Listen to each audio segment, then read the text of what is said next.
Ladies and gentlemen, what is going on, everybody? Welcome back to the Comic Book Nerd. And in today's video, we of course have an update on Supergirl, as footage for the film this weekend was shown at CCXP to fans in attendance. We're going to talk about it. We're going to break it down, talk about what they saw, kind of give some thoughts, of course, just as to what this film's going to be like here within the next couple of months. But first, if you are new to the channel, you already know what to do. Leave a like, subscribe, turn that bell on, as we do our best to post on this channel every single day. We're on the road to Avengers Doomsday, Avengers Secret Wars. We actually have an Avengers Doomsday video coming out later today, so stay tuned for that as well. Also, yesterday, if you missed my announcement, we will, of course, be back with the Saturday live streams on the YouTube channel, so hit that sub button. There's a lot happening here as we ramp up for, of course, the future of the Marvel Cinematic Universe, the future of the DC Universe, and the future of the Star Wars Universe as well. Lots to talk about here on the channel. Hit the sub button so you don't miss any of it, and without further ado, let us go ahead and hop into this Supergirl update. So, yesterday at CCXP, fans were treated to a little bit of a panel for Supergirl.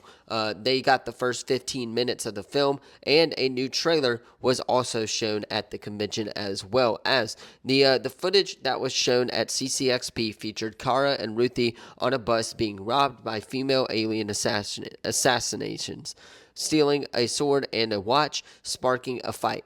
Kara goes to the sun to recharge, and the second scene features Jason Momoa's Lobo and more details of his introduction. So, that is pretty much the gist of what was shown at CCXP when it comes to footage. Some new scenes in there, of course, that I really like. I'm very curious on Lobo's introduction.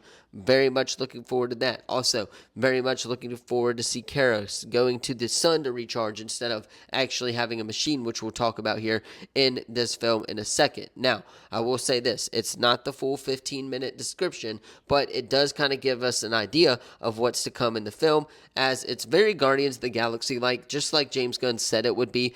We've seen that in the trailers a lot, where they're going to outer space, they're fighting these certain different alien individuals, just like the Guardians did. So they are testing some new things within the DCU, and ultimately I'm here for it. I'll also say this, like I said earlier, hearing that Kara is actually going to have to go recharge next to the sun is sounding like it's going to be elite in this film, because again, in Superman, all we got was the sunlight beaming onto him from a machine. Now we actually get to see how Kara recharges in a natural way, and it, of course, not affecting anybody on Earth as well. And, of course, it just being different from overall Superman. Now, speaking of being different from Superman, another thing I will say is that I was right when I was talking about my CCXP preview, as David Cornsett sent in a video kind of talking about how Supergirl and Superman are different characters altogether. Now, we do know this. Millie Allicock actually on stage talked about this a little bit at the panel as well, talking about,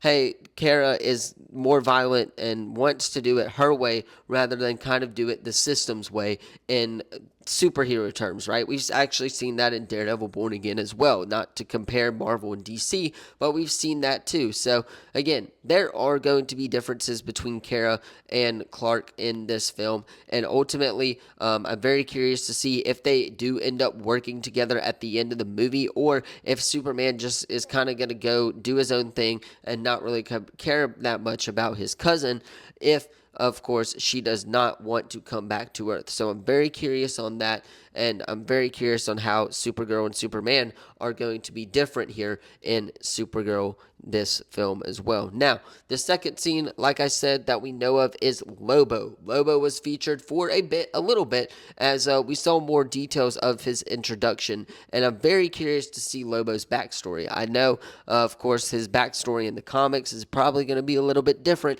than his backstory in this Supergirl movie. However, with that being said, I do expect some of the same elements of his backstory in the comics to kind of function and feature in this film in Supergirl. I'm curious to see if they connect his introduction a little bit to Aquaman. I doubt that they do. Maybe they make a little bit of a joke about that. Maybe say, hey, I was once like a fish or something like that. Very curious to see that. But ultimately, I'm very interested in Lobo's backstory, and I'm very curious to see how he is going to connect to the overall story of Supergirl. Now, of course, we've seen some shots of Lobo and Kara's vibe in the trailers. honestly, it looks really funny, and I can't wait to see how those two together are going to mesh in the DCU together. I think they're going to be kind of a 1-2 punch. I think they're going to be kind of in and out of the DC universe together, popping up together.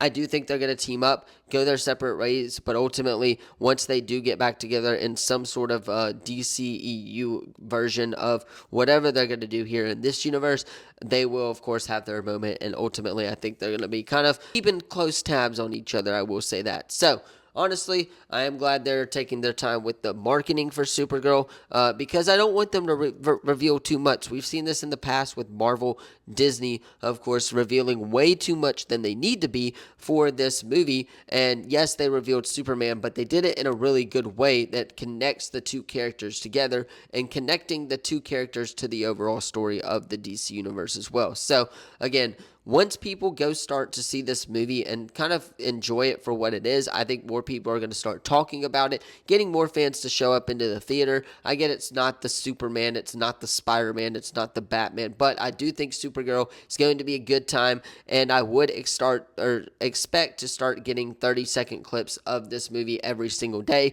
I just hope they don't reveal too much leading up to the film. Maybe they show some of the same ones over and over again, and personally, I would be here for it. But you guys, let me know, of course, your thoughts on this in the comments down below. How excited are you for Supergirl in the comments down below?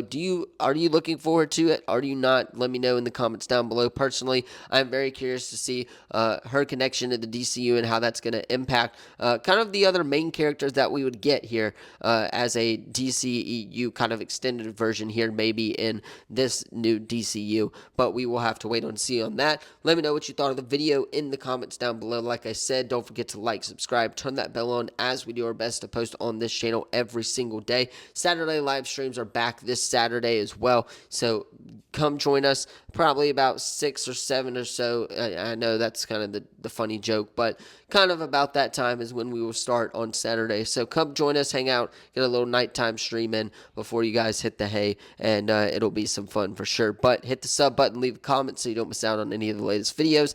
Thank you all so much for watching. I will see you in the next one. Peace.